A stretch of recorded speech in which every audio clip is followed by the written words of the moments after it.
يقول الله عز وجل في الكلام المجيد: يا أيها الناس إنا خلقناكم من ذكر وأنثى وجعلناكم شعوبا وقبائل لتعارفوا إن أكرمكم عند الله أتقاكم إن الله عليم خبير।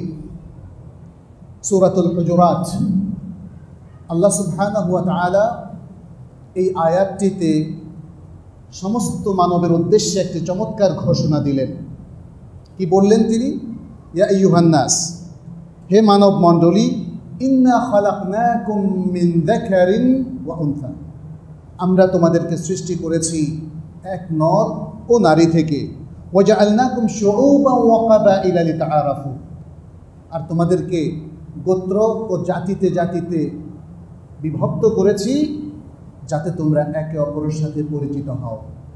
ইন্না আকরামাকুম ইনদাল্লাহি আতকাকুম, নিশ্চয়ই তোমাদের মধ্যে সবচেয়ে সম্মানিত ব্যক্তি যে তোমাদের মধ্যে সবচেয়ে বেশি তাকওয়াবান।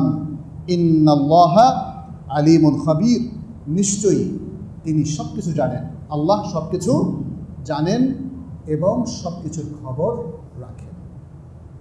এই আয়াতটিতে আল্লাহ সুবহানাহু ওয়া তাআলা মানুষকে বিভিন্ন গোত্রে, জাতিতে, বিভিন্ন শ্রেণীতে যে সৃষ্টি করেছেন তার হিকমত এবং প্রজ্ঞা বর্ণনা করেছেন এবং উদ্দেশ্য বর্ণনা করেছেন। আর মানুষ যেন নিজেদের মধ্যে একটা কায়েদা সবসময় মনে রাখে, সে কথাটিও তিনি বলে দিয়েছেন। মানুষকে বিভিন্ন জাতিতে বিভক্ত করার মূল উদ্দেশ্য কি? লিত্তাআরুফ, আত-তাআরুফ, পরস্পরের সাথে পরিচিত হওয়া। এই পরিচিতির মূল কায়দাটা কি, ভিত্তিটা কি? তাকওয়া।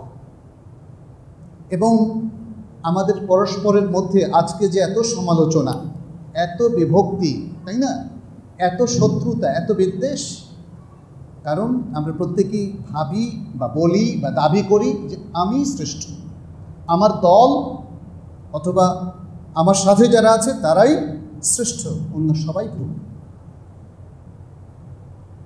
এটা কিন্তু কায়দা না। কায়দাটা কি? ইন্না আকরামাকুম ইনদাল্লাহি আতকাকুম, তাকওয়া। তাকওয়া, ঈমান এবং তাকওয়া হচ্ছে আসলে মানুষের শ্রেষ্ঠত্বের একমাত্র বৈশিষ্ট্য ইসলামের দৃষ্টিতে।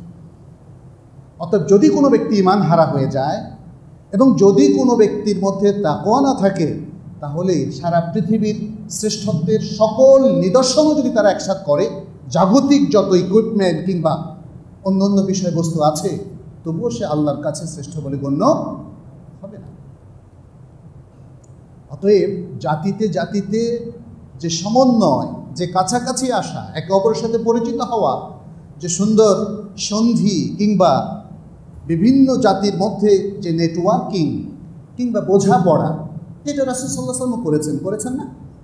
রাসূলুল্লাহ সাল্লাল্লাহু আলাইহি ওয়াসাল্লাম ইসলামের একদম শুরু থেকেই বিভিন্ন জাতির সাথে এভাবে তাওয়াসুল, এটাকে বলা হয় তাওয়াসুল, এই তাওয়াসুলটা করতেন, যোগাযোগটা করতেন, এই নেটওয়ার্কিংটা করতেন। আরবিতে তাওয়াসুল বলা হয় আর ইংরেজি হলো নেটওয়ার্কিং, বাংলা হলো যোগাযোগ, একের সাথে অন্যের সংযোগ স্থাপন। এবং সেখান থেকে এসেছে সোশ্যাল নেটওয়ার্কিং, যেটাকে আরবিতে বলা হয় আত-তাওয়াসুল আল-ইজতিমাঈ। আত-তাআরুফ যেটা আল্লাহ তাআলা এখানে বলেছেন, ইন্না খালাকনাকুম মিন যাকারিন ওয়া উনসা ওয়া জাআলনাকুম শুউবান ওয়া কাবাইলা লিতাআরাফু, এখানে তাআরুফ হচ্ছে তাওয়াসুল, একের সাথে অন্যের যোগাযোগ, এবং এর মধ্য দিয়ে মানুষের মধ্যে সম্প্রীতি, ভালোবাসা, গুড আন্ডারস্ট্যান্ডিং এগুলো গড়ে ওঠে। কারণ মানুষ সমাজবদ্ধ প্রাণী, আল্লাহ তাআলা তাকে সমাজবদ্ধ করেই সৃষ্টি করেছেন। আরবিতে বলা হয় আল ইনসানু মাদানিয়ুন বিত্তাবা, তারা স্বভাবগতভাবে তারা সামাজিক জীব। ফলে অসামাজিক জীবনযাপন মানুষের পক্ষে সম্ভব নয়, এবং একাকী মনুষ্য সমাজ থেকে আলাদা জীবনযাপনও তার পক্ষে সম্ভব নয়। অতএব তাওয়াসুল, তাআরুফ, এটা আল্লাহর সমর্থিত একটা নীতিমালা, একটা পদ্ধতি।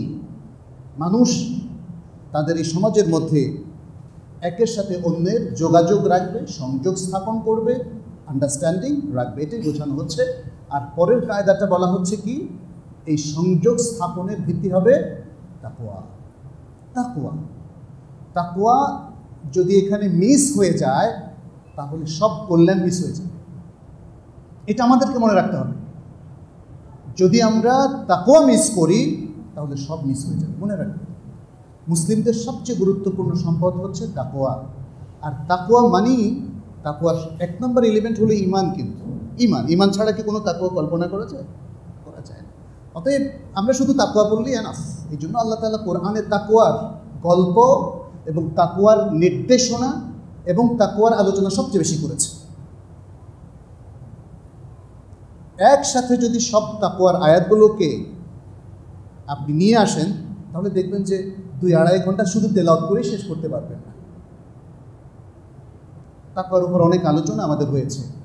তো এখানে আল্লাহ তাআলা বলছেন আমরা এখন কি করছি, আমরা এই তাওয়াসুলের ক্ষেত্রে আর তাআরুফের ক্ষেত্রে কি রোল প্লে করছি, কি কাজ করছি, বা এখনকার যে নিউ টেকনোলজি সোশ্যাল নেটওয়ার্কিংয়ে আমরা কি করছি, এটা কিন্তু আল্লাহ তাআলা জানেন এবং খবরও রাখেন। আল্লাহ তাআলা খবরও রাখেন। খবর রাখার বিষয়ে আসলে অনেকেই হয়তো আগে বলতেন কীভাবে আল্লাহ এত খবর রাখেন। এখন তো মানুষের পক্ষেও অনেক খবর রাখা সহজ, যেটা আগে কখনো সম্ভব ছিল না। আপনি কোথায় কোন ডিভাইস থেকে, টেলিফোন নাকি মোবাইল ফোন নাকি কম্পিউটার সেট, ডেস্কটপ, কিসের থেকে আপনি ব্রাউজ করছেন, কোন জায়গায়, কোন টাইমে, কোন দিন, এবং আপনার আইপি নম্বর কত, সব কিছু উঠে যাচ্ছে না এখন বলেন। সুবহানাল্লাহ। তার মানে এই যে নিখুঁত সিস্টেমে মানুষ এখন জানতে পারছে বিকজ অফ টেকনোলজি। আর এই টেকনোলজির স্রষ্টাকে আল্লাহ। তাহলে আল্লাহর টেকনোলজি কি মানুষের টেকনোলজির চাইতে আরও দুর্বল নাকি? বলা ইয়াদু বিল্লাহ, কখনোই নয়। বরং এই পৃথিবী আরও অনেক দূর আগাবে, এটা আমরা এখনও বুঝতে পারছি। আরও অনেক টেকনোলজিক্যাল অ্যাডভান্সমেন্ট আসবে, বাট আল্লাহর টেকনোলজির খুবই যৎসামান্য এটা, খুবই যৎসামান্য এটা। সুতরাং আল্লাহ আমাদের খবর রাখেন, আল্লাহ আমাদের সম্পর্কে জানেন। এই বিষয়গুলো এখন বুঝতে আরও অনেক সুবিধা হচ্ছে আমাদের, তাই না? এই টেকনোলজির কল্যাণে আমাদের প্রত্যেকটা পদক্ষেপ, ইভেন্ট, প্রত্যেকটা মুভমেন্ট, ইভেন এখন যে ইন্টেলিজেন্স, আর্টিফিশিয়াল ইন্টেলিজেন্স এসেছে, সেটা কিন্তু আপনার চিন্তাধারাকেও পড়তে পারবে আপনার চোখের দিকে তাকিয়ে। কেন এই অ্যান্ড্রয়েড ফোন কি এখন চোখ দিয়ে খোলা যায় না বলেন তো? এই অ্যান্ড্রয়েড ফোনটা এখন চোখ দিয়ে খোলা যায়। এটা কি প্রমাণ করে? আর্টিফিশিয়াল ইন্টেলিজেন্স কতটা অ্যাডভান্সড হলো, এটা তার প্রমাণ। তাহলে আল্লাহ কি আমাদের সম্পর্কে জানবেন না? কিন্তু অবাক কাণ্ড যে আমাদের মুসলিমরা সত্যিকার অর্থে এই চেতনা এখনো ধারণ করছে না যে আল্লাহ তার প্রত্যেকটা জিনিস জানেন। তা না হলে তাদের জীবনধারায় পরিবর্তন আসছে না কেন? আমাদের বিশ্বাসের জায়গাটা হয়তো এমন যে আমরা জানি না কিভাবে তৈরি করতে হয়। আমাদের তাকওয়ার ভুবনটা এবং বিল্ডিংটা, ফাউন্ডেশনটা কিভাবে তৈরি করতে হয় সেটা আমরা এখন আসলে শিখি নাই। এটা ঠিক, যেটা তারবিয়াতের ব্যাপার, এটা একটা এডুকেশনের ব্যাপার। যদি একটা দেশের মূল শিক্ষা ব্যবস্থা তাকওয়া না শেখায়, ঈমান না শেখায়, তাহলে কিন্তু এমনি শেখা যায় না। It is not a theory. ঈমান এবং তাকওয়া শুধুমাত্র থিওরি নয়। এই জন্য দেখেন ঈমানের কত গল্প হচ্ছে, কত ওয়াজ হচ্ছে, কিন্তু ঈমানটা তো অর্জিত হচ্ছে না। মাহফিলের বক্তারা একদম কাঁদিয়ে ফেলেন, কিন্তু শ্রোতারা কিন্তু ঈমান নিয়ে যেতে পারে না অনেক মাহফিল থেকে, সত্য না? যাই হোক, আজকে আমি আসলে বলতে চাচ্ছিলাম আর তাওয়াসুল নিয়ে কিছু কথা। আর তাওয়াসুল আল ইজতিমাই, সোশ্যাল নেটওয়ার্ক। সোশ্যাল নেটওয়ার্কিং করার জন্য আল্লাহ তাআলা আমাদেরকে বিভিন্ন জাতিতে, গোত্রে বিভক্ত করেছেন। কিন্তু এই নেটওয়ার্কিংটা কিভাবে করব সেটার কিছু দাওয়াতও তিনি আমাদেরকে দিয়েছেন। এবং এই যে একের সাথে অন্যের সংযোগ স্থাপন, একের সাথে অন্যের সমন্বয়, যোগাযোগ, এগুলোর অনেকগুলো ভালো দিক আছে। আমরা যদি স্পেসিফিকলি আজকের সোশ্যাল নেটওয়ার্কিংটার কথা বলি, যেটা হচ্ছে অনলাইনের মাধ্যমে আমরা প্রাপ্ত হয়েছি। সেটা ওয়েবসাইট হতে পারে, ব্লগ হতে পারে, সেটা সোশ্যাল নেটওয়ার্কের বিভিন্ন প্রোগ্রাম বা অ্যাপস হতে পারে, যেমন ফেসবুক, টুইটার, ইনস্টাগ্রাম, ইউটিউব, কিংবা এরকম আরও অনেক কিছু হতে পারে। আমরা এই অনলাইনের মধ্যে যত ধরনের প্ল্যাটফর্ম পাচ্ছি, এটা সোশ্যাল নেটওয়ার্কের মধ্যে গণ্য। আমরা সবাই কোনো না কোনোভাবে, যেমন যে ইউনিভার্সিটিতে ভর্তি হচ্ছে, সেও কিন্তু ওই ইউনিভার্সিটির ওয়েবসাইটে যাচ্ছে, যোগাযোগ করছে ইউনিভার্সিটির অথরিটির সাথে ভর্তি প্রক্রিয়ার জন্য, তাই না? আর সবচেয়ে বড় প্ল্যাটফর্ম হিসেবে দেখা দিচ্ছে এখন বেশ কিছু প্ল্যাটফর্ম, যেমন ফেসবুক বা এগুলো, যেগুলোতে মানুষ কোনো কারণ ছাড়া অথবা কোনো কারণে আসছে এবং তারা অনেক কিছু সেখানে শেয়ার করছে, অনেক পোস্ট শেয়ার করছে, ফটো শেয়ার করছে, তার মনের ভাবনা শেয়ার করছে এবং কারোর প্রতি তার কী ধারণা সেটা শেয়ার করছে। ভালো অনেক কিছু শেয়ার করছে, মন্দ অনেক কিছু শেয়ার করছে। এটাই হলো সেই সোশ্যাল নেটওয়ার্ক যেটা নিয়ে আজকে আমরা একটু কথা বলতে চাচ্ছি। তো এটার অনেকগুলো উপকার আছে। একটা উপকার হলো সোশ্যাল নেটওয়ার্কে জ্ঞানের সব কিছুই মানুষ এখন শেয়ার করছে, ফলে যারা জ্ঞান চিহ্নিত করতে পারে তারা প্রকৃত জ্ঞানগুলো এখান থেকে তুলে নিতে পারে, তার জ্ঞানের পরিধি বেড়ে যায়। খুবই সহজ। আগে ইবনুল কাইয়িম রাহিমাহুল্লাহ, ইমাম ইবনুল তাইমিয়া, কিংবা তারও আগে বড় বড় ইমামদের কোনো কথা খোঁজার জন্য আমাকে যেতে হতো অনেক বড় কিতাবে, লাইব্রেরিতে। আমি যে কোনো সময় এগুলো খুঁজে পেতাম না। একটা মাসআলা এখন খুঁজলেই লজনা দায়েমার ফতোয়া খুঁজে পাচ্ছি, islamq.info থেকে পাচ্ছি, ইসলাম হাউস থেকে পাচ্ছি, তাই না? এরকম ইসলাম টুডে, এরকম বিভিন্ন ভালো ভালো ওয়েবসাইট আছে, সেগুলো থেকে মুহূর্তেই আমরা জেনে ফেলতে পারছি। এখন একটা হাদিস যদি আমাকে জিজ্ঞেস করেন, যদি আমার সেটা মনে না থাকে, তাহলে এই হাদিসগুলো কয়টা সনদ আছে, কতজন রাবি আছেন, প্রত্যেক রাবির কি কি কোয়ালিটি, তিনি কি গ্রহণযোগ্য নাকি গ্রহণযোগ্য নন, এবং হাদিসের যে দারাজা, মান, সেটাও কিন্তু আমরা মাত্র 1 থেকে 2 মিনিটের মধ্যে বের করে ফেলতে পারছি। তাহলে বোঝা গেল এটা হলো সোশ্যাল নেটওয়ার্কের একটা বড় পজিটিভ দিক। দ্বিতীয় হচ্ছে, এর মাধ্যমে আমরা যে আল্লাহ যে বলছেন লিতাআরাফু, এই তাআরুফের কাজটা করতে পারি। আমরা জেনেছি ইতিমধ্যে এই সোশ্যাল নেটওয়ার্কের মাধ্যমে অনেক বাবা এবং সন্তান, মা এবং সন্তানের মধ্যে দীর্ঘ 10 বছর, 20 বছর, 30 বছর পরেও দেখা হয়েছে, কিংবা দীর্ঘদিন ধরে যারা বিদেশে আছেন তাদের সাথে আমাদের দেখা সাক্ষাৎ হতোই না, কিন্তু আজকে তো জিনিসটা একদম ইজি হয়ে গেল, তাই না? এখন ভিডিও কল করতে পারছি, মেসেজ পাঠাতে পারছি, হোয়াটসঅ্যাপে কল করতে পারছি ইত্যাদি। তাহলে আত্মীয় স্বজনের মধ্যে এই যে যোগাযোগ, সেটার প্রভূত উন্নতি সাধন হলো। তৃতীয়ত হচ্ছে, যে কোনো ইনফরমেশন, যে কোনো তথ্য, যে কোনো ভালো কিছু দ্রুত সারা বিশ্বের সবার কাছে ছড়িয়ে দেওয়ার এটা চমৎকার একটা মাধ্যম।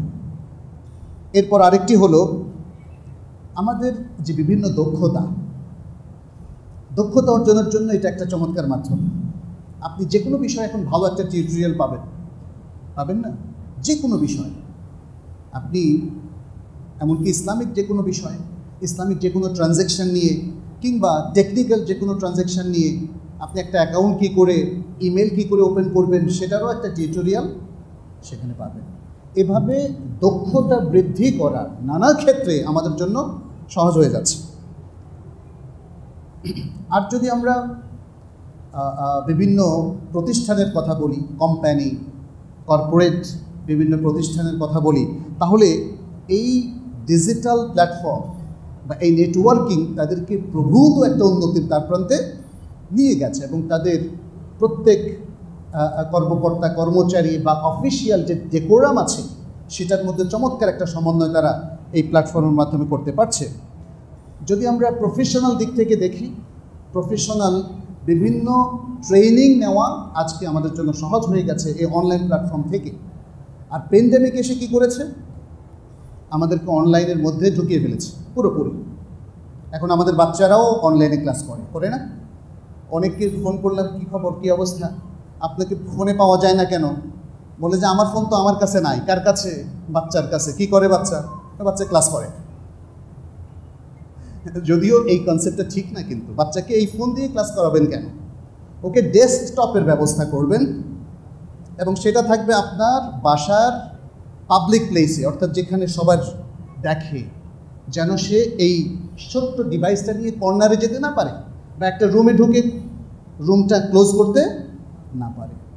আপনি কিন্তু ভয়ঙ্কর জিনিস তার হাতে তুলে দিচ্ছেন, ভয়ঙ্কর জিনিস তার হাতে তুলে দিচ্ছেন। যাই হোক, আমরা নানা ট্রেনিং কিন্তু এখন অনলাইনের মাধ্যমে নিতে পারছি। আমাদের ক্লাসগুলো এখন জুমের মাধ্যমে হয়, গুগল মিটের মাধ্যমে হয়, গুগল ক্লাসরুম এবং আরও অনেকগুলো সফটওয়্যার ইতিমধ্যে এসেছে, আমরা জানি। এগুলো ভালো দিক যদি এগুলো সঠিক ব্যবহার সঠিকভাবে নিশ্চিত হয়। আচ্ছা, মার্কেটিংয়ের জন্য অনলাইনটা একটা খুবই ভালো দিক। অনলাইন মার্কেটিং বলা হয়, তাই না? সেই মার্কেটিংয়ের অনেক রকমের আছে, নানা ধরনের মার্কেটিং এখন অনলাইনের মধ্যে আছে। সারা পৃথিবীর সমস্ত মানুষের কাছে আপনার যে কোনো প্রোডাক্ট এক মুহূর্তে জানিয়ে দিতে পারছে। একটা ভালো বই লেখেন, সে বইটা সারা পৃথিবীর সবার কাছে পৌঁছে দিতে পারছেন। একটা সুন্দর জিনিস তৈরি করে যেটা মানুষের জন্য কল্যাণকর, পৌঁছে দিতে পারছেন। এটাও ঠিক যে এই অনলাইন মার্কেটিং খারাপের মার্কেটিংই বেশি করছে। আচ্ছা, এছাড়া অনলাইনে মানুষ সাধারণত নিজেকে রিল্যাক্স করার জন্য অনেক কিছু পড়ে, জানে, বুঝে, ব্রাউজ করে। রিল্যাক্সের জন্য এটা একটা জায়গা। যদিও রিল্যাক্স করতে গিয়ে আমরা দেখেছি যে অধিকাংশ মানুষ অধিকাংশ যা কিছু ব্রাউজ করে সেটা শরিয়াতের ঘোরতর আপত্তি আছে। সেটা নিয়ে আমরা একটু পরে কথা বলবো। এটা গেল অনলাইন প্ল্যাটফর্মের বা সোশ্যাল নেটওয়ার্কিংয়ের একটা ভালো দিক, কিন্তু এর অনেক মন্দ দিক আছে, সেটা নিয়ে আমরা একটু কথা বলব। আমরা দেখতে পাচ্ছি আজকে এই সোশ্যাল নেটওয়ার্কে ইনভলভ হয়ে আমাদের অনেক ভাইয়েরা, বোনেরা এবং আমাদের সন্তানেরাও তারা এডিক্টেড হয়ে যাচ্ছে। আরবিতে এটাকে বলা হয় ইদমান। ইদমান হাদিসের মধ্যে মুদমেনুল খাবার বলা হচ্ছে, যে একদম ড্রাঙ্ক হয়ে, নেশাগ্রস্ত হয়ে, মুদমান হয়ে যাচ্ছে। এখন এই ধরনের এডিকশন কিন্তু আমরা দেখতে পাচ্ছি এই সোশ্যাল নেটওয়ার্কিংও হচ্ছে। এর মধ্যে তাহলে খারাপ কী কী দিক আছে? এক নম্বর খারাপ দিক, আমাদের মুসলিম পুরুষ মহিলা কিংবা ছেলে মেয়ে, কিশোর কিশোরী কিংবা আমাদের সবার জন্য এক নম্বর খারাপ দিক হচ্ছে আল্লাহর দেয়া যে ওয়াজিবাতগুলো আছে, ডিউটিসগুলো আছে, ফরজ ওয়াজিবগুলো আছে, এগুলোর মধ্যে প্রচণ্ড রকম ঘাটতি সৃষ্টি হয়। ফেসবুকিং করতে করতে তার সালাত ওয়াক্ত শেষ হয়ে গেল। আউয়াল ওয়াক্ত তো দূরের কথা, আসল ওয়াক্তের মধ্যেও পড়তে পারলো না। এটা জাস্ট একটা উদাহরণ, আর অনেক আছে। যারা এগুলোতে এডিক্টেড হয়ে যায় তারা কোরআন তেলাওয়াত রেগুলারলি করে না, তারা তাদের আরও যে সমস্ত বিষয়গুলো আছে সবগুলো ভুলে যায়, কারণ সে এদিকে এডিক্টেড হয়ে গেছে। এটা আমরা সবাই কম বেশি জানি। দ্বিতীয় যে বিষয়টা সেটা হলো সময় নষ্ট করা, ওয়েস্টিং দ্য টাইম। সময় নষ্ট করা, সময়টা আমাদের কাছে আমানত। আল্লাহ তাআলা আমাদেরকে সময় দিয়েছেন, যতটা সময় যাচ্ছে বয়স বাড়ছে না কমছে? আমরা বলি বাড়ছে, আসলে কি কমছে। পৃথিবীতে আপনার থাকার সময়টা কমে যাচ্ছে। আপনি বাজেভাবে সময়টা নষ্ট করছেন, তাহলে আপনার কোয়ালিটি টাইমটার সুযোগ কমে যাচ্ছে। অতএব এই বিষয়টা রাসূল সাল্লাল্লাহু আলাইহি সাল্লাম যে আমাদেরকে তাম্বিহ করেছেন সেটা মনে রাখতে হবে। সময় নষ্ট করা যাবে না, কারণ এটা বিশাল বড় একটা নেয়ামত। রাসূলুল্লাহ সাল্লাল্লাহু আলাইহি সাল্লাম বলছেন, নে'মাতানি মাগবুনুন ফীহিমা কাসীরুম মিনান নাস, আস-সিহহাতু ওয়াল ফারাগ। এটা বুখারীর হাদিস। দুটো নেয়ামত যার ব্যাপারে অধিকাংশ মানুষ প্রতারিত হচ্ছে, ঠিকমতো ইউজ করতে পারছে না। ফলে তারা ভাবছে I have a lot of time, অনেক সময় আমার আছে, একটু সময় এনজয় করি, একটু সময় ব্রাউজ করি, একটু সময় এখানে ব্যয় করি। এভাবেই সময়টা তার চলে যায়, কিন্তু সে সময়টাকে কাজে লাগাতে পারে না। এইভাবেই সে প্রতারিত হয়। আপনি সুস্থ, ভাবছেন আমি তো সুস্থ, যা ইচ্ছা তাই করছেন, তারুণ্যের এই শক্তিকে কাজে লাগাচ্ছেন না। তারুণ্যের এই শক্তিকে আজকে আমাদের তরুণরা যাতে অকাজে লাগায়, সেজন্য সারা বিশ্বের সকল অমুসলিম মাধ্যমগুলো কাজ করছে। এটা মনে রাখতে হবে। প্রচার মাধ্যম, সোশ্যাল নেটওয়ার্কের এই মাধ্যমগুলো আমাদেরকে ইনভলভ করছে, আর তারা ব্যবসা করছে, প্লাস আমাদেরকে আমাদের ঈমান, তাকওয়া, আমালে সালেহ থেকে কিন্তু দূরে সরিয়ে নিয়ে যাচ্ছে। মুসলিম তরুণদের আজকে এই দুর্দশা কেন? অল্প সংখ্যক প্র্যাকটিসিং তাদের মধ্যেও গণ্ডগোল লাগিয়ে রেখেছে, আর যারা নন প্র্যাকটিসিং তাদের মধ্যে জেনা, ব্যভিচার, অশ্লীল ফিল্ম দেখা, নাটক, এই সেইগুলোর মধ্যে ইনভলভ করে রাখছে আজকের তরুণ প্রজন্মকে। এবং এই জন্য আমরা দেখি যে ভালো কথা, এলমি একাডেমিক কথাগুলোর ভিউজ খুব কম। যত অশ্লীল তত বেশি ভিউজ। আর আমাদের মধ্যে তারা আরেকটা জিনিসও তৈরি করতে পেরেছে, যে কেউ কেউ দেখা যাচ্ছে যে মুআজাবুন বিতাকসীর আল মুশাহাদা, অর্থাৎ যত বেশি ভিউ তত বেশি জনপ্রিয়তা, এটা মানুষের মাথার মধ্যে ঢুকে যাচ্ছে। ফলে অনেক ব্যক্তির মধ্যে, এমনকি ধর্মীয় ব্যক্তিদের মধ্যেও জনপ্রিয় হওয়ার একটা যেমন জিনিস কাজ করে তার অজান্তেই, অথবা তার জানতেও হতে পারে। আর প্লাস ফলোয়াররা যারা, অথবা সাধারণ মুসলিম যারা, তারাও একজন ব্যক্তির জনপ্রিয়তা নির্ণয় করে ভিউর উপরে, লাইকের উপরে, এবং তার উপর ভিত্তি করে তার অথেন্টিসিটির ব্যাপারে সে সিদ্ধান্ত নেয়। এলএম থেকে তারা দূরে সরে যায়। এটা আমাদের জন্য ভেরি আনফর্চুনেট। আচ্ছা, 3 নম্বর যেটা, সেটা হলো ইসলাম যে আমাদেরকে সব কিছুর মধ্যে একটা ব্যালেন্স, ইতিদাল, তাওয়াসসুত এর কায়দা দিয়েছে, মূলনীতি দিয়েছে। সবখানে আপনি দেখবেন ওয়াকাযালিকা জাআলনাকুম উম্মাতান ওয়াসাতা, এভাবেই তোমাদেরকে আমরা কি করেছি, মধ্যম পন্থাবলম্বী একটা জাতিতে পরিণত করেছি। কুনতুম খায়রা উম্মাতিন উখরিজাত লিন-নাস তা'মুরুনা বিল মা'রুফ। এভাবে আল্লাহ সুবহানাহু ওয়া তাআলা খায়রা উম্মাহ, ওয়াসাতা ব্যাখ্যা করেছেন খায়রা উম্মাহ দিয়ে। এরপরেও রাসূল সাল্লাল্লাহু আলাইহি সাল্লাম বিভিন্ন জায়গায়, বিভিন্ন হাদিসে তিনি মানুষকে আদল, ইনসাফ এবং তাওয়াসসুতের দিকে তিনি আহ্বান জানিয়েছেন। সুতরাং এই জায়গায় কিন্তু মানুষ ইমব্যালেন্স হয়ে যায়। সোশ্যাল নেটওয়ার্কে যারা এডিক্টেড হলো, তারা প্রত্যেকে কিন্তু আর ব্যালেন্স লাইফে ফিরতে পারেনি। সে ইমব্যালেন্সড হয় তার সাংসারিক জীবনে। যদি স্বামী এডিক্টেড হয়, তাহলে ওয়াইফের সাথে সে ব্যালেন্স রক্ষা করতে পারে না। ওয়াইফ যদি এডিক্টেড হয়, স্বামীর সাথে সে ব্যালেন্স রক্ষা করতে পারে না। পিতামাতা যদি এডিক্টেড হয়, তাহলে সন্তানের দায়িত্ব সে ঠিকমতো পালন করে না। সন্তান যদি এডিক্টেড হয়, তখন পিতামাতার সাথে সে ব্যালেন্স রক্ষা করতে পারে না। এটা একটা ভয়াবহ অবস্থা। আমরা এগুলোকে ইগনোর করছি, এই আলোচনাগুলোই সামনে আনছি না। চতুর্থ যে বিষয়টা, সেটা হলো আমাদের যে স্বাভাবিক সম্পর্ক ছিল, যেটাকে বলা হয় আরবিতে আল আলাকাত আত-তাবিঈয়া। আল আলাকাত আত-তাবিঈয়া, স্বাভাবিক যে সম্পর্ক, যে ভালোবাসার সম্পর্ক, শ্রদ্ধার সম্পর্ক, মমতার সম্পর্ক পরিবারের বিভিন্ন সদস্যদের মাঝখানে কিংবা সমাজের আর 10 জনের সাথে, সেই সম্পর্ক থেকে আমরা ফিরে আসছি। সেই সম্পর্ক আর রক্ষা করতে পারছি না, কারণ আমার সময় নেই, কারণ আমি এই সোশ্যাল নেটওয়ার্কের মধ্যে ইনভলভ হয়ে গেছি।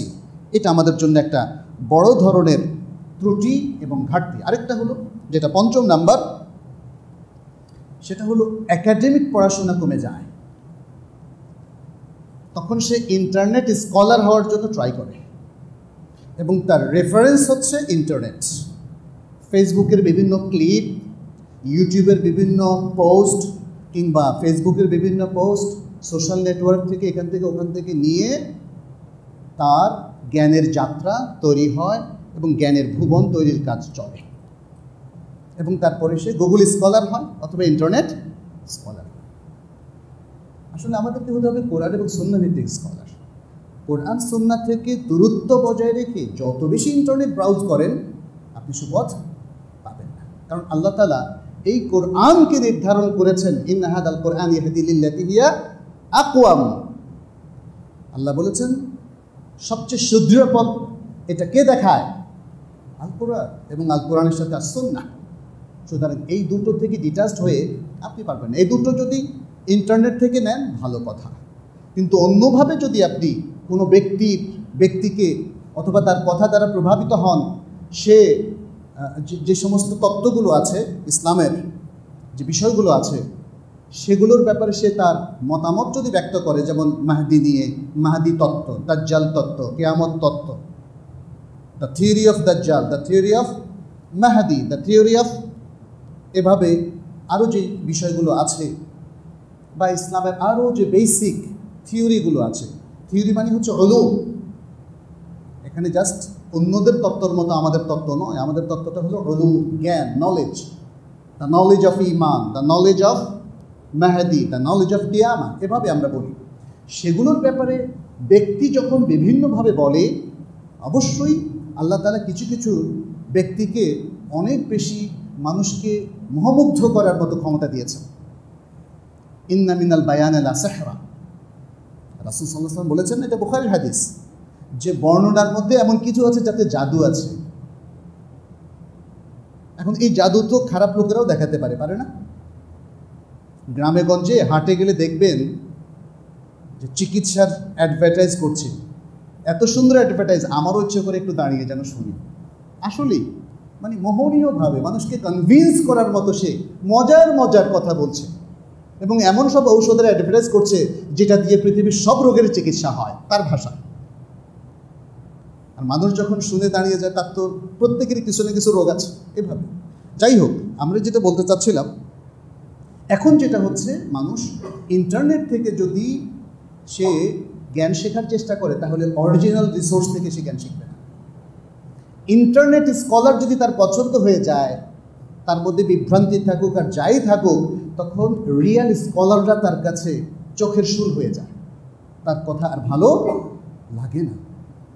এটাই হচ্ছে আজকাল সোশ্যাল নেটওয়ার্কে বিভিন্ন মন্তব্য থেকে দেখা যাচ্ছে, যার যাকে পছন্দ, হঠাৎ সে যদি জনপ্রিয় হয়ে যায়, তখন তার পক্ষে তার ভক্তরা সাফাই গায়, আর পাশাপাশি অন্য অন্য রিয়েল স্কলারদেরকে তারা ব্লেম করে। স্কলাররা যে কোনো জিনিসের ব্যাপারে কথা বলতে পারে, বিভ্রান্তি তুলে ধরার অধিকার তাদের আছে। এখন আমি যাকে পছন্দ করি, সেই ব্যাপারে যদি কেউ কোনো কথা বলে, সেটাকে আমাদের একাডেমিকলি নেওয়া উচিত। যদি দেখি যে তিনি ভুলভাবে ব্লেম করেছেন, তোহমাত দিয়েছেন, তাহলে আমি সেটার বিরুদ্ধে কথা বলবো, আমার দলিল উল্লেখ করব। এর চেয়ে বেশি কিছু তো হওয়া উচিত নয়। কিন্তু আজকে কি হচ্ছে, আমরা হুমকি, ধামকি, গালি গালাজ, এগুলো কি একাডেমিক হলো? সুতরাং সোশ্যাল নেটওয়ার্ক আমাদের ভালো ভালো মানুষদেরকেও এলএম থেকে দূরে সরিয়ে দিচ্ছে। আচ্ছা, 6 নম্বর যেটা, সেটা হচ্ছে আমাদের স্বাস্থ্যগত অনেক ঘাটতি এবং ত্রুটি সৃষ্টি হচ্ছে। আপনার এই যে অ্যান্ড্রয়েড ফোন বলেন, ট্যাব বলেন, অথবা এই যে স্ক্রিনে আমরা সারাক্ষণ চোখ রাখি, ওখানকার নীল রশ্মিগুলো যে আমাদের দেহের জন্য, চোখের জন্য, ব্রেনের জন্য ক্ষতিকর, এটা তো সায়েন্সই বলছে আমাদের।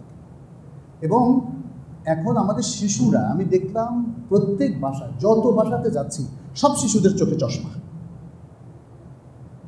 গ্রামে কোনো দিন আমরা চশমা দেখি না। চশমা হলে ভাবতাম যে আমি যদি একটা চশমা পাইতাম, মানে এরকম একটা ভাব ছিল যে চশমাটা একটা ভালো জিনিস, এটা যদি লাগালে সৌন্দর্য বাড়ে, এরকম।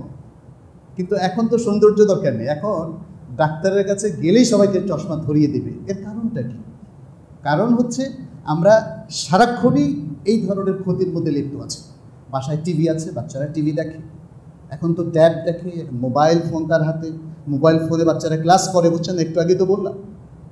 সুতরাং স্বাস্থ্যগত দিক থেকে মারাত্মক হুমকির মধ্যে আমরা আছি। 7ম যে বিষয়টি, সেটি হলো আমরা অনেক বেশি ইনভলভ হয়ে যাচ্ছি সোশ্যাল নেটওয়ার্কে, যত যা প্রয়োজন তার চেয়ে বেশি। যেমন আপনি আমার সাথে দেখা করতে আসলেন, আপনার দরকার 5 মিনিট। এখন যদি আপনি আমার সাথে 50 মিনিট থাকেন, প্রথম দিন আমি লজ্জায় সময় দেব, দ্বিতীয় দিন কি আমি সময় দেব আপনাকে? অথবা আমি আপনার কাছে গেলাম, দরকার 1 মিনিটের, আমি 10 মিনিট খেয়ে ফেললাম, তখন আপনি বিরক্ত হবেন না? তার মানে কি? তাতে এর মধ্যে ক্ষতি আছে, কোনো না কোনো একজনের ক্ষতি আছে। আর আপনি যদি সোশ্যাল নেটওয়ার্কে আপনার দরকার হচ্ছে প্রতিদিন 10 মিনিট অথবা 25 মিনিট, আর আপনি সে জায়গায় 2-3 ঘন্টা 5 ঘন্টা যদি কাটিয়ে দেন, তাহলে অবশ্যই আপনার ক্ষতি হবে। এবং শুধু আপনার না, আরও অনেকের ক্ষতি আপনি করবেন। কেন? আপনি এই অহেতুক অকাজে যেহেতু সময় ব্যয় করছেন, আল্লাহ আপনার উপর থেকে বরকত তুলে দিচ্ছে। আপনি আজে বাজে মন্তব্য শুরু করবেন, কারণ আপনি একবার এখানে ঢুকবেন, একজনে কি বললো রিয়্যাক্ট ফিল করবেন এবং তারপরে একটা মন্তব্য দিবেন, আরেকজনের সাথে আরেকটা এভাবে দেখেন আপনি কিন্তু পানি ঘোলা করে ফেললেন। এভাবে নানাভাবে হতে পারে, যেহেতু আপনি এমন একটা কাজে লিপ্ত হয়েছেন যেটা ইসলাম সমর্থিত নয়, তাকওয়ার ভিত্তিতে কাজটা নয়, ফলে সেই জায়গা থেকে বরকত একদম উঠিয়ে ফেলবেন আল্লাহ তাআলা, কোনো বারাকা সেখানে থাকবে না। অষ্টম যে বিষয়টা সেটা হচ্ছে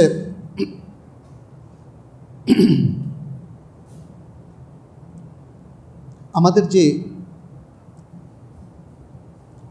সময়টা যে কাজে ব্যয় করা দরকার আমরা সেগুলো সব ফৌত করব, মিস করব। একটু কোরআন পড়া দরকার প্রতিদিন, মিস করব। একটা হাদিস পড়া দরকার, মিস করব। বাবা মাকে একটু সুন্দর কথা শোনানো দরকার, মিস করব। সন্তানদেরকে একটু বাৎসল্য দেখানো দরকার, সেটাও মিস করব। ফলে আপনার জরুরি সব কাজ একের পর এক মিস হতে থাকবে। আচ্ছা, এরপরে আমরা একটু কিছু আরও কিছু নেগেটিভ দিক আমরা একটু তুলে ধরতে চাই। যারা সোশ্যাল নেটওয়ার্ক ব্যবহার করছেন তারা সেখানে হয়তো কোনো তালিক অর্থাৎ কোনো মন্তব্য লিখছেন, অথবা নিজের কোনো চিন্তা ভাবনা তারা শেয়ার করছেন, এবং হয়তোবা তিনি কোনো ভালো লোককে ফলো করছেন অথবা মন্দ লোককে ফলো করছেন, তিনি কোনো খুব মজা করতেছে এমন লোককে ফলো করছেন, অথবা যিনি কোনো সিরিয়াস বিষয়ে সুন্দর কথা বলছেন তাকে ফলো করছেন, কিংবা তিনি মিথ্যাবাদী কাউকেও ফলো করছেন। তিনি হয়তো সঠিক কোরআন সুন্নাহর অনুসারী কাউকে ফলো করছেন, অথবা কোরআন সুন্নাহর সঠিক অনুসারী নয় এমন কাউকেও ফলো করছেন। ফলে এর মধ্য দিয়ে আমরা বুঝতে পারলাম যদি সতর্ক আমরা না হই তাহলে সোশ্যাল নেটওয়ার্ক আমাদের জন্য পুরো নেগেটিভ একটা জিনিসে পরিণত হবে। আজকে ইসলামের কথা যারা বলছেন সোশ্যাল নেটওয়ার্কে, এর মধ্যে কেউ বাদ নেই, কেউ বাদ নেই। যারা শিরকের পক্ষে অবস্থান নিয়েছেন তাদেরও বক্তব্য আছে, যারা বেদাতের পক্ষে অবস্থান নিয়েছেন তাদেরও বক্তব্য আছে, যারা মিথ্যার পক্ষে অবস্থান নিয়েছেন তাদেরও বক্তব্য আছে, যারা ইসলামের বিভিন্ন যুগে ভুল ফেরকা অন্তর্ভুক্ত ছিলেন বা ভুল পথে চলেছেন, দলালতের পথে চলেছেন, তাদেরও বক্তব্য এখানে আছে। সাধারণ মানুষ অনেকেই এই বক্তব্যগুলোর মধ্যে পার্থক্য করতে পারে না।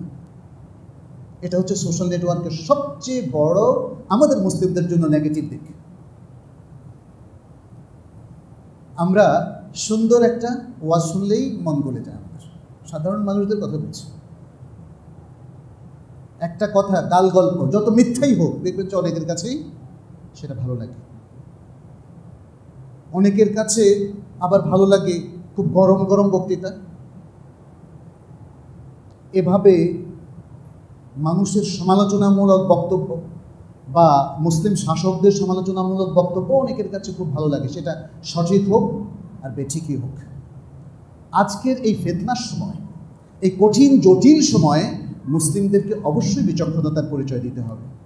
শুধু আবেগ নির্ভর হয়ে চললে হবে না, শুধু একটা গরম কথা বললেও হবে না, আবার চুপ করে থাকা, কোনো কাজ না করে সেটাও আমরা বলছি না।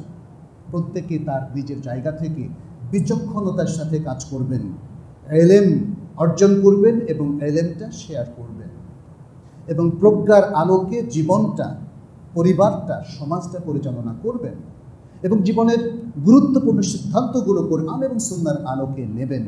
এটাই হচ্ছে আমাদের কাছে আসলে শরীয়তের নির্দেশ। কিন্তু সেই জায়গাটা সোশ্যাল নেটওয়ার্ক এসে সব কিছু আমাদের লণ্ডভণ্ড করে দিচ্ছে। এটা হচ্ছে সোশ্যাল নেটওয়ার্কের সবচেয়ে ক্ষতিকর দিক। এভাবে আরও অনেকগুলো বিষয় আছে আমরা জানি।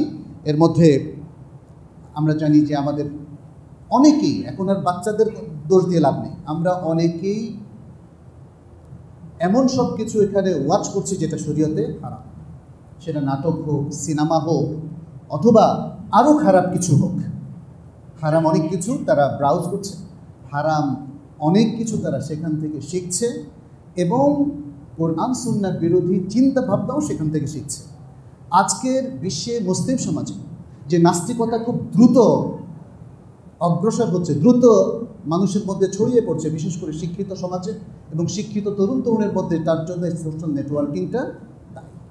আল্লাহ এবং রাসূলের বিরুদ্ধে কতগুলো ওয়েবসাইট কাজ করছে এটা কি জানেন? কোরআন এবং সুন্নাহ সম্পর্কে সন্দেহ ছড়ানোর জন্য কতগুলো ওয়েবসাইট কাজ করছে, এবং রাসূল সাল্লাল্লাহু আলাইহি ওয়াসাল্লামের সুন্নাহকে অস্বীকার করার জন্য, মুসলিম সমাজে এই থিওরিটাকে এস্টাবলিশ করার জন্য কতগুলো মানুষ এই সোশ্যাল নেটওয়ার্কে কাজ করছে জানেন? এগুলো হচ্ছে সোশ্যাল নেটওয়ার্কের সবচেয়ে ভয়ঙ্কর দিক। ফলে আজকে যদি আমরা সতর্ক না হই, তাহলে একটা সময় আবিষ্কার করবেন যে আমি আপনি আর তাকওয়া এবং ঈমানের মধ্যে নাই। আমি শুধু একটা ছোট্ট ঘটনার কথা বলি। গত বছর সম্ভবত বা তার আগের বছর 19 সালের শেষ দিকে উত্তরায় আমাকে একজন বললেন যে এক ব্যক্তি সেখানে দাওয়াত দিচ্ছিলেন গত 20 বছর ধরে কোরআন এবং হাদিসের পক্ষে, কোরআন এবং হাদিসের পক্ষে, কিন্তু রিসেন্টলি তিনি বলছেন আমি ভুল করেছি, আমাদের শুধু কোরআনের পক্ষেই কাজ করা উচিত, হাদিসের পক্ষে নয়। এবং তিনি ব্যাপকভাবে মিসগাইড করছেন মানুষকে এবং মহিলাদেরকেও যে হাদিস নামের এই জিনিসগুলো আসলে অথেন্টিক না, শুধু কোরআন আমাদেরকে ফলো করতে হবে, এতটুকু বলে মানুষকে মিসগাইড করছেন। কিভাবে 20 বছর পরে হঠাৎ করে একজন দাঈর জীবনে এই পরিবর্তনটা ঘটলো বলেন তো? এগুলো কিন্তু আমাদের ভাবতে হবে, ভাবার অবকাশ আছে। আমাদের অনেক আল্লাহওয়ালা মানুষ জীবনের বহু ক্ষেত্রে তারা ভুল নির্দেশনাকে এখন মেনে নিচ্ছে। ইসলামের মুহাক্কিক এবং মূল ধারার স্কলারদের থেকে তারা ডিটাচড হয়ে যাচ্ছে, তারা জনপ্রিয়তার পেছনে ছুটছে। কঠিন কঠিন কথা যারা বলছে অনেক সময় তাদের কাছে এটাই হচ্ছে কায়দা, যে সেই মনে হয় হক। কোরআন সুন্নাহর সঠিক জ্ঞান থেকে বিরত হয়ে যাওয়ার কারণে আজকে আমরা কিন্তু আরও অনেক জটিলতার মধ্যে পড়ে গেছি, বিপদের মধ্যে, ঝুঁকির মধ্যে পড়ে গেছি। আমাদের ঈমান এবং তাকওয়া অনেক বেশি ঝুঁকির মধ্যে আছে, এবং তার জন্য সোশ্যাল নেটওয়ার্ক অনেকটাই দায়ী। এর অনেকগুলো ইতিবাচক দিক আমি শুরুতে বলেছিলাম, কিন্তু নেতিবাচক দিক এত বেশি। হাদ্দেথ ওয়ালা হারাজ, আপনি বলতে শুরু করলে শেষ করতে পারবেন না। আজকে আমি শেষ করতে পারছি না, আমার কাছে আরও অনেকগুলো পয়েন্ট, টাইমও হয়ে গেছে অনেক, এগুলো আমি বলতে পারছি না এবং বলার খুব প্রয়োজন আছে বলে মনে করি না, কারণ নেতিবাচক দিকগুলো আপনারা চিন্তা করলে বের করে ফেলতে পারবেন। আমি যেগুলো বলছি তার থেকে কয়েকশো বেশি আপনারাও বলতে পারবেন। তাহলে কি করণীয়? কিভাবে আমরা এই সোশ্যাল নেটওয়ার্কটাকে তাকওয়ার ভিত্তিতে ব্যবহার করে আমাদের নিজেদেরকে, দেশ, জাতি, সবাইকে, আমাদের সন্তানদেরকে, আমাদের নেক্সট প্রজন্মকে হেফাজত করতে পারি? এটা খুবই ইম্পর্ট্যান্ট একটা বিষয়। সেটা আমরা আমভাবে বলেছি তাকওয়া, কিন্তু এতটুকু যথেষ্ট নয়। ঈমান, তাকওয়া, কোরআন, সুন্নাহ সবার কাছে পরিচিত না বলেন তো? কিন্তু এই পরিচয় দিয়ে তো সঠিক দিনের উপর সবাই থাকতে পারছেন না। তার মানে ডিটেলস, একটু বিস্তারিত নীতিমালা আমাদেরকে জানতে হবে, আমাদের কর্মকাণ্ডগুলোকে অ্যাসেস করতে হবে, এবং এই কর্মকাণ্ডে আমরা কি সেই নীতিমালাগুলোকে, সেই পলিসি এবং স্ট্র্যাটেজিগুলোকে কাজে লাগাচ্ছি কিনা, এইটা খুব ইম্পর্টেন্ট একটা বিষয়। পরিবার, মুসলিম পরিবার একটা পলিসি এবং স্ট্র্যাটেজিতে চলে, প্রত্যেক মুসলিম একটা পলিসি এবং স্ট্র্যাটেজিতে চলে। মুসলিম সমাজ, মুসলিম অর্থনীতি, মুসলিম রাষ্ট্র এবং সব কিছু একটা পলিসি এবং স্ট্র্যাটেজিতে চলে। সে অমুসলিমদের ধার করা পলিসি এবং স্ট্র্যাটেজিতে চলে না। সে ইসলাম এবং অনইসলাম সব কিছুর মধ্যে জগা খিচুড়ি করে চলে না। ওই জায়গাটা আমাদের সমস্যা হয়ে গেছে। আমরা আমাদের মেধা, আমাদের গবেষণাকে ওই জায়গায় নিয়োজিত করতে পারি, অথবা আমাদের ইসলামী শিক্ষা প্রতিষ্ঠানগুলোতে ওই জায়গায় কাজ করে। আজকে সোশ্যাল নেটওয়ার্কে আমাদের এই দুর্দশার মূল কারণ কি, প্রকৃত অবস্থা কি? বিভিন্ন শ্রেণীর মধ্যে গৃহিণী, কিশোর, কিশোরী, ইউনিভার্সিটি স্টুডেন্ট, মেয়েরা, ছেলেরা বা শিশুরা, এগুলোর উপর কোনো মাদ্রাসা আজ পর্যন্ত কোনো গবেষণা চালায়নি। তাহলে কাজ করব কী করে? কোন জায়গায় রিপেয়ার করা দরকার, কোন জায়গায় সংশোধন আনা দরকার, এটা কিভাবে আমরা বুঝবো? অতএব আমাদের রোগ বেড়ে যাচ্ছে, ডায়াগনোসিস হচ্ছে না। এর পেছনের কারণ কি তাও ডায়াগনোসিস হচ্ছে না। ফলে আমরা যে আম থিওরিগুলো দিচ্ছি এখানে বসে বসে ওয়াজ মাহফিল করছি, এটাও কোনো কাজে আসছে না। মনে রাখেন, ডাক্তার যদি বলে আপনারা ভালো খাবেন, ঠিক ওষুধটা খাবেন এবং সাবধানে থাকবেন, ডাক্তারের কাছে গেলেই যদি ডাক্তার সবসময় এই কথা বলে আমাকে ছেড়ে দেয়, বলেন তো এটা কি প্রেসক্রিপশন হলো? এটা তো প্রেসক্রিপশন হলো না। আমাকে ডায়াগনোসিস করতে হবে। Each and every event, each and everything, প্রত্যেকটা বিষয় ডায়াগনোসিস করে আমাদেরকে আসলে আসতে হবে। সোশ্যাল নেটওয়ার্কিংয়ে আজকে যে এই দুরবস্থা, এটার জন্য আমাদের আসলে একটু ডায়াগনোসিস করা লাগবে। যেমন আপনি যখনই এটা ইউজ করবেন, তাকওয়ার কথা মনে রাখবেন। যখনই ইউজ করবেন আপনার নিয়তটা যেন শুদ্ধ থাকে। নিয়তটা শুদ্ধ থাকলে আপনার আমলও শুদ্ধ হবে এবং আপনার একটা কমিটমেন্ট থাকবে যে আমি এটাকে হারাম কাজে ব্যয় করব না এবং আমি আমার কোনো দায়িত্বে অবহেলা করব না, আমি এডিক্টেড হব না। এইভাবে কিছু নীতিমালা আপনার লাগবে। এর পাশাপাশি আমরা বলবো যে সোশ্যাল নেটওয়ার্কের এই অ্যাডিকশান থেকে নিজেদেরকে বাঁচানোর জন্য আমাদের ওলামায়ে কেরাম যে জিনিসগুলোকে প্রেসক্রাইব করেছেন সেটার মধ্যে নিজেকে একটু বেশি ইনভলভ করা। যদি আপনার ফ্রি টাইম থাকে, ফ্রি টাইম থাকলে আপনি সোশ্যাল নেটওয়ার্কে যাবেন না। কোরআন যদি আপনার শোনার ইচ্ছা থাকে, পড়ার ইচ্ছা থাকে, তাহলে আপনি অন্যভাবে শুনেন। আপনি যখনই কোরআনের একটা জিনিস ইউটিউবে শুনবেন, পরে নিচে আরেকটা ছবি এসে বসে আছে এবং আপনি জানেন ক্যাপশনগুলো এখন অনেক মিথ্যা, কারসাজি, কিছুই নাই বক্তৃতার মধ্যে। ক্যাপশনটা এমনভাবে লেখে যেন আপনি একটা ক্লিক করেন। যখনই আপনি ক্লিক করেন কোরআন থেকে কিন্তু আপনি ডিটাচড হয়ে গেলেন। এভাবেই ইহুদি নাসারারা তাদের সফটওয়্যার, তাদের প্রোগ্রামকে সাজিয়েছে যাতে মুসলিমকে কোরআন থেকে ডিটাচ করা যায়, যাতে মুসলিমকে তার দিন থেকে ডিটাচ করা যায়, ঈমান এবং তাকওয়া থেকে ডিটাচ করা যায়। এই জন্য তাহলে আমাদের ওলামায়ে কেরাম কি প্রেসক্রাইব করেছেন? তারা বলেছেন কোরআন নিজে বেশি বেশি পড়বেন। ভালো কথা, শুনেন মাঝে মাঝে, বাট নিজে বেশি বেশি পড়বেন। তারপরে কোরআনের তাফসির পড়বেন, এরপরে ইসলামী এবং দ্বীনি বইগুলো পড়বেন, অথেন্টিক বইগুলো। তারপরে পাশাপাশি আরবি শিখবেন এবং এর পাশাপাশি ফরজ ওয়াজিব কাজগুলো ঠিক মতো হচ্ছে কিনা সেটা খেয়াল রাখবেন। শারীরিক শ্রম করবেন। সোশ্যাল নেটওয়ার্কে সে আমাদেরকে শারীরিক শ্রম থেকেও কিন্তু আলাদা করে ফেলেছে। শারীরিক শ্রমের কাজগুলো, সকালবেলা হাঁটার কাজটা করবেন অথবা বিকালে একটু হাঁটবেন। এভাবে সারাক্ষণ বসে থাকবেন না। আর চলাফেরা করার সময় আমি দেখলাম যে সবাই এটাকে দেখে, গাড়িতে বসেও টিপে, সকালবেলা হাঁটার সময়ও টিপে। এগুলো সাথেই রাখবেন না এবং অভ্যাস করবেন দিনের একটা লং টাইম আপনার কাছে কিছুই থাকবে না। আরেকটা অভ্যাস করতে হবে, এখানে আমি সংক্ষেপ করছি, সময় যেহেতু আসলে কম আজকে। সেটা হচ্ছে আপনাকে, যাতে আপনি এডিক্টেড না হন সেই জন্যে অল্প টাইম নির্ধারণ করতে হবে এই সোশ্যাল নেটওয়ার্কের জন্য। প্রয়োজন যতটুকু ততটুকু আপনি ফুলফিল করেন, এরপরে চেষ্টা করবেন টোটালি ইউজ না করতে। দুনিয়ার সমস্ত খবর কি দরকার আছে আমার? আজকাল মানুষ মনে করে যে আমার অনেক ফলোয়ার দরকার, কোন ফলোয়ার কি বলছে, কার কি মন্তব্য, এগুলো পড়তে পড়তে তো আপনার সব শেষ। অতএব এডিক্টেড যাতে না হন, আপনি 10 মিনিট, 15 মিনিট, 20 মিনিট, 25 মিনিট, আধা ঘন্টা, এর বেশি আসলে এগুলো ব্রাউজ করবেন। আর আজকের প্রেক্ষাপটে আসলে ফেসবুকে সব কিছু জানাটা খুব জরুরি না।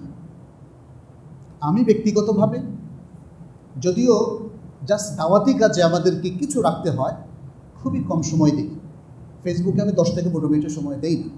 এই জন্য আপনি দেখবেন যে আমি খুব বেশি পোস্টও দিই না, শুধু আমার কিছু ভিডিও যায়।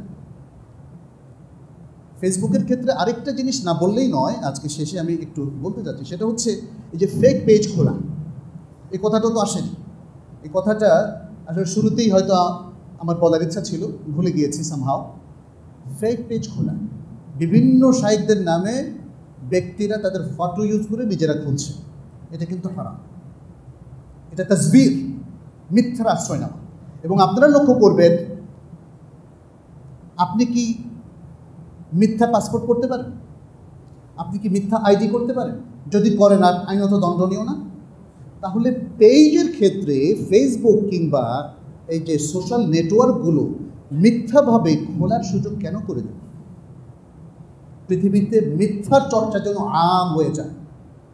এরপরে তারা এই ফেক পেজ থেকে শায়েক যে কথা বলেন তার বিপরীত কথাও অনেকে ছাড়ে। আর সাধারণ মানুষ মনে করে, সাধারণ মানুষ আসলে অনেক সময় জানেই না যে তার কোনটা আসল পেজ আর কোনটা নকল কিংবা ফেক। এটা খুবই ভয়ঙ্কর। পাশাপাশি আরও যে সমস্ত পেজগুলো খোলা হচ্ছে সেগুলোও প্রশ্নবিদ্ধ। সেটা ফ্যান ক্লাবের মতো হোক বা স্টুডেন্ট নামে হোক, মনে রাখতে হবে একজনের গুডউইল যখন ইউজ করা হচ্ছে তখন তার চিন্তা চেতনার বাইরে যাওয়া জায়েজ নাই। আপনি যদি নিজের চিন্তা চেতনা দিতে চান তাহলে আলাদা এন্টিটি করবেন, কিংবা কোনো শায়েখের নামে যদি আপনি যে নামেই আপনি দেন না কেন, যে ফ্যান ক্লাব, সমর্থক গোষ্ঠী, অমুক তমুক যাই করেন না কেন, সেখানে নিজেদের মন গড়া ফাতাওয়া বিভিন্ন খান থেকে এনে সেখানে প্রচার করবেন, আর তার গুডউইলের কারণে সেখানে অনেক লোক ফলো করবে, এটা কিন্তু শরীয়ত সম্মত নয়। এক্ষেত্রে আমি সবাইকে সজাগ থাকার জন্য অনুরোধ করব, এবং প্রত্যেক ব্যক্তি যেটা সে বলেনি তার দিকে সেটা নিষ্পত করবেন না। প্রত্যেক ব্যক্তি যে চেতনা বহন করে না সেটা তার উপরে চাপিয়ে দেবেন না। ইনসাফ করতে শিখতে হবে আমাদেরকে। আসুন আমরা যেন আমাদের তাওয়াসুল যেভাবে আল্লাহ এবং তার রাসূল আমাদেরকে শিখিয়েছেন সেটা করি, তাওয়াসুল এবং তাআরুফ।